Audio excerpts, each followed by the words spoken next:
Somewhere in the frozen north, there's a dragon with more eyes than a horror movie poster, and he just woke up, looking very annoyed. If you thought Clevatess was scary, wait till you meet the guy who makes Clevatess nervous.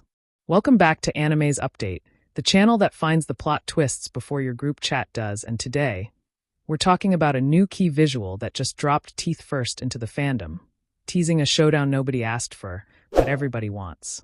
Let's get into it. So here's the setup, for anyone just wandering in from the algorithm like a lost NPC. Clevatess is the dark fantasy anime that basically asked, what if the Demon King adopted a baby, and the baby's babysitter was the hero he already killed and brought back to life? Wholesome, right? Totally normal father-daughter bonding activity. Season 1 dropped in the summer of 2025 and completely blindsided people, because everyone expected another chosen hero slays evil demon lord story, and instead got a fox-lion-unicorn hybrid raising a toddler while lowkey processing generational trauma. It hit different. It hit so different that Crunchyroll didn't even hesitate before locking in Season 2. And now, Season 2 is knocking on the door in July 2026, yes, this July, as in basically right now. So if you weren't already marking your calendar, consider this your alarm going off. Studio Le Duce is back in the animation chair, director Kiyotaka Taguchi is back behind the wheel, and composer Nobuaki Nobusawa is cooking up the score again, which honestly might be the real MVP of this show, because Season 1's soundtrack hit like a gut punch wrapped in a lullaby. But here's the transition you didn't see coming, because the new key visual isn't just here's the cast, look pretty, roll credits. No, this visual is doing something sneaky. It's teasing beef. Specific, personal, apocalyptic beef. And the target is a character whose name alone sounds like a villain arc waiting to happen, Vordein. Let's talk about who Vordein actually is, because if your only exposure to Clevatess isn't that the Demon Dad show, you are dangerously undersleeved on lore right now. Picture the scariest, oldest dragon you can imagine. Now give him extra eyes. Not cool anime power glow, extra eyes actual, unsettling, dozens of them. Why does he need to see that much extra eyes? That's Vordein. He's the king of the north, ruler of a frozen wasteland charmingly nicknamed the Dragon Snowfield. And he's one of the 4 lords of dark beasts, basically the 4 apex predators keeping the entire human race politely fenced into their little corner of the map, like an anime homeowners association. Except instead of complaints about your lawn, the penalty is death. And before you ask, no, he's not some background mob with a scary character sheet. He's a headline act. Depending on which corner of the fandom you wander into, you'll see him referred to as either Vordein or Vordein, same dragon, same nightmare fuel, just localization doing localization things. Either way, the message is consistent. Don't go up north unless you enjoy the concept of instant regret. He can also shapeshift into something closer to a human form when he wants to, which honestly might be the most unsettling detail of all, because there's something deeply unnerving about a being who could just walk past you in a crowd, looking totally normal, while secretly being a several-story-tall dragon wearing a person like a jacket. Clark Kent energy, except instead of glasses, the disguise is hiding a body count. Out of all 4 beast lords, Vordein isn't just old, he's the oldest. Think of the 4 lords like 4 intimidating older siblings at a family reunion nobody wants to attend. Clevatess is the moody one everyone secretly likes, off in the corner quietly plotting something, while somehow also being the most emotionally available one at the table. Zaftir is the mysterious sister who actually talks to humans occasionally, hides her true form under a cloud of illusion magic, and is worshipped as an actual goddess by the forest people she protects. Imagine your aunt who's low-key a cult leader, but in a wholesome way. Laswell is the sibling nobody's heard from in years, some ancient sea monster-shaped mystery who might be plotting something world-ending, or might just be asleep at the bottom of the ocean we genuinely don't know. And honestly, the not knowing is the scariest part. And Vordein? Vordein's the eldest. The one who remembers everything, holds grudges like heirlooms passed down through generations, and has actual battle scars from fighting heroes so powerful they made the beast lords themselves look like security guards standing outside a nightclub. We're talking legendary true heroes from centuries ago, beings whose strength apparently outclassed even the 4 lords at their peak. Vordein fought them. And lived. That's not survivor's luck, that's just how terrifyingly strong this dragon actually is. Oh, and here's a fun little detail buried in the lore that makes Vordein even more unkillable feeling. When a beast lord dies, they don't just stay dead, they reincarnate, memory wiped, back on their throne eventually. Clevatess himself apparently took about 3 months to come back after his last death 1,000 years ago. Vordein took 5 years to resurrect after getting killed by some ancient entity the lore just casually refers to as Toa. Like that's a normal name to drop and move on from. Translation: even killing this guy is a temporary inconvenience for him, at best. He's less final boss and more final boss with a respawn timer, which is somehow scarier. He earned every one of those battle scars fighting warriors that made even the beast lords look outclassed, and he's still standing, still counting, still watching with every single one of those eyes. Now here's where the tension starts cooking, and this is the part that turns cool dragon design into oh no, we're getting a war. Vordein has been getting curious. Not, let's have tea and discuss the weather, curious. Let's meddle in human affairs and dig into ancient forbidden secrets, curious. Specifically, he's been circling something called the Ruler's Forge, tied to the human kingdom of Haydn.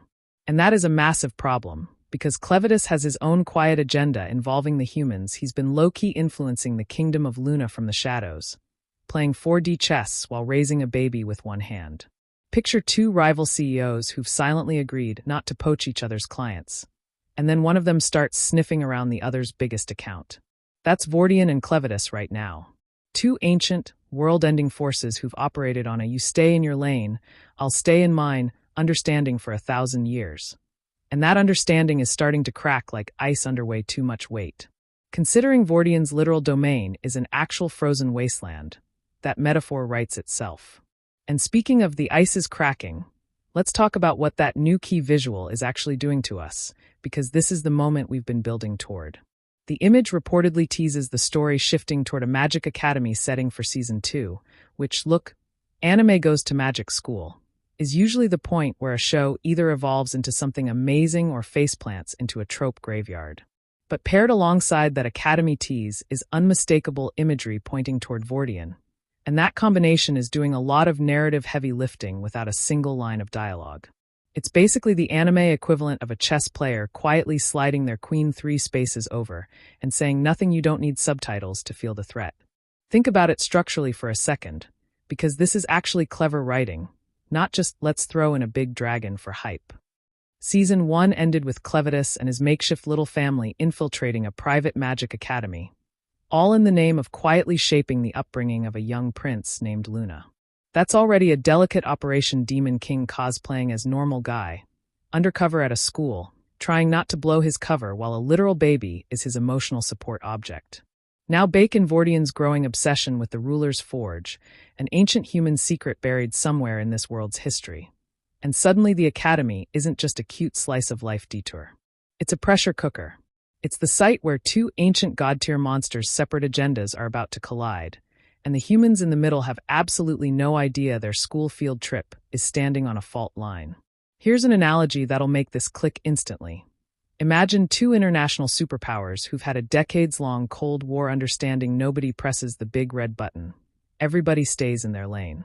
Then one country starts quietly researching something in the other's backyard. No declarations, no press conferences, just movement. That tension, that we both know what this means but neither of us is saying it out loud yet, energy, that's exactly what this key visual is teasing between Clevatess and Vordein. And when gods that old finally do decide to talk, talking usually means leveling a country. Let's zoom out for a second, because there's a reason this show keeps outperforming expectations, and it's not just cool monster designs. Even though, yes, the monster designs are genuinely unhinged in the best way. It's the storytelling angle. Most dark fantasy shows hand you the hero and say, root for this guy, the Demon King bad, go get him. Clevatess flips the entire camera angle. You're seeing the apocalypse from the demon's side of the desk. You watch him slowly, reluctantly, start to understand humanity through a baby who has no idea he's being raised by a world-ending monster, and a resurrected hero who probably has some extremely complicated feelings about her new job as unofficial nanny to her own killer. That reframe is why a scene like Ancient Dragon gets curious about forbidden secrets doesn't feel cartoonish, it feels genuinely tense, because we've spent an entire season learning that these beast lords aren't mustache-twirling villains. They're old, tired, calculating rulers who've built an uneasy peace out of pure exhaustion, and watching that piece wobble feels less like boss fight incoming, and more like watching two very old, very powerful people who used to respect each other slowly stop pretending they still do. Now, quick gut check before we wrap this up, because I know some of you are already typing, but will it be good, or first episode hype good? Fair. Totally fair question. Early impressions from the premiere suggest the season leans into the academy setting hard, and while magic school is admittedly a trope that's been run into the ground more times than a lawnmower, the early word is that Clevatess is using the setting less as a cute backdrop and more as a stage for exactly the kind of political and personal tension we just talked about. So the vibes, cautiously optimistically, are looking less generic school anime and more slow-burn countdown to a clash between apex monsters, which, frankly, is the only way I'd want a magic school arc to justify its own existence. And that brings us to the actual takeaway here, the thing you should walk away from this video actually knowing. This key visual isn't fan service filler. It's a promise. It's the anime equivalent of a movie trailer showing you a single lightning bolt and letting your brain build the entire storm. Vordein isn't confirmed to throw hands with Clevatess this season necessarily, but the visual is doing everything short of taking out a billboard to tell you that these two ancient forces are on a collision course, and whatever that eventual clash looks like, it is going to reshape the entire power balance of this world. When the oldest, strongest beast lord starts getting curious about the thing your protagonist is quietly protecting, that's not foreshadowing, that's a lit fuse. So here's the deal if this kind of breakdown is your thing.